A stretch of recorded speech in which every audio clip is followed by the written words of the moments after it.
আমার বাবা ধার্মিক, সে নামাজ পড়ে। আমার মা ধার্মিকা, সে নামাজ পড়ে, সে রোজা রাখে। আমি তার গর্বে জন্মগ্রহণ করেছি, সে ঔরাসে জন্মগ্রহণ করেছি। অথচ আমি ইউনিভার্সিটি আসার পরই আর ইসলাম পরিচিত আমার লজ্জা লাগে, খারাপ লাগে। ইসলামের আদর্শ বাস্তবায়ন করতে আমার লজ্জা লাগে। আজকে নাস্তিকের দেশ দখল করে ফেলছে, আজকে সেকুলাররা ইউনিভার্সিটি ক্যাম্পাস থেকে দখল করে ফেলছে। এখান থেকে ইউনিভার্সিটি বের করতে হবে, আমাদের মুক্ত হতে হবে, ইসলাম প্রচার করতে হবে।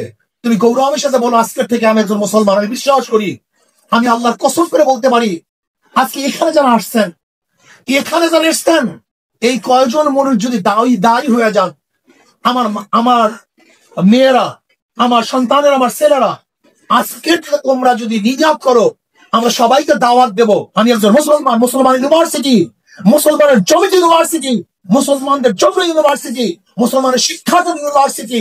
হ্যাঁ, ইউনিভার্সিটি মুসলমানের, পরের অধিকার সবার। বাজার করছি আমি, বাজার করার অধিকার সবার। রাস্তা করছি আমি, হাঁটার অধিকার সবার। প্রতিষ্ঠান করছি আমি, পরের অধিকার সবার। ইউনিভার্সিটি মুসলমানরা, পরের অধিকার সবার। এটা ভাবো তুমি, করছি আমি, অধিকার সবার। এটা হতে পারে না। কিন্তু তোমাকে বিশ্বাস করতে হবে, এই দেশ করছি আমরা। তুমি কি জানো, ব্রিটিশ হটাও আন্দোলনে ইন্ডিয়ান গেটের মধ্যে প্রায় 93,000 মানুষের নাম লেখা আছে, কম বেশি। সেখানে 63,000 মানুষ হলো মুসলমান, 63,000। অথচ আমরা জানি না, ব্রিটিশ হটাও আন্দোলনের সবচেয়ে বেশি রক্ত দিয়েছে মুসলমান, কিন্তু ইতিহাস বিলীন হয়ে গেছে।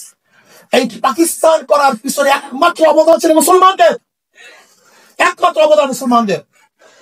47-এ যদি ভারত থেকে আমরা আলাদা না হতাম, তা কিয়ামত পর্যন্ত আন্দোলন করতে পারতাম, কিন্তু লাল সবুজের পতাকা উড্ডয়ন করতে পারতাম না।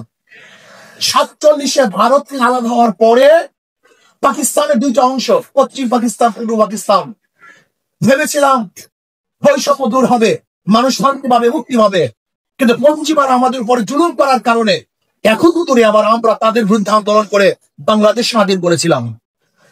যে ওই সময় মুসলমানরা ভারত থেকে আলাদা হয়ে পাকিস্তান করতে না পারতো, তাহলে সেটা আমার মধ্যে আন্দোলন করতে পারতা। তোমরা জানো, কাশ্মীর মুসলমানদের পার্সেন্টেজ সবচেয়ে বেশি, হায়দ্রাবাদে মুসলমানদের সংখ্যা বেশি, পাঞ্জাবের অবস্থা তোমরা জানো। কিন্তু আজ পর্যন্ত তারা আলাদা হতে পারে না, স্বাধীন হতে পারে নাই।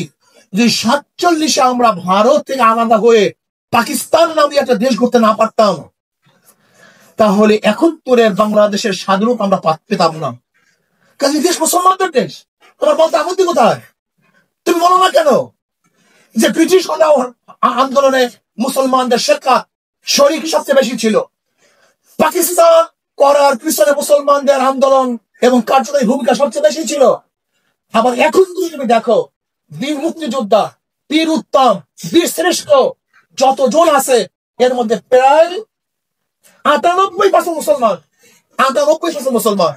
শুধু কি তাই, তুমি স্পষ্ট বলো যে 2024-এর জুলাই আগস্টের আন্দোলনে শাহাদাত বরণ করেছে, মৃত্যুবরণ করছে 100% সবাই মুসলমান।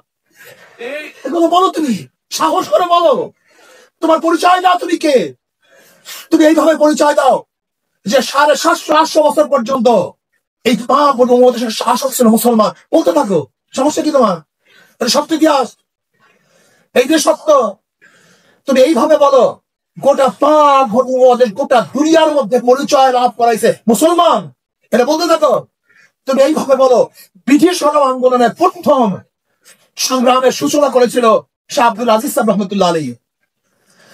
1803 সালে যখন ব্রিটিশ দিল্লি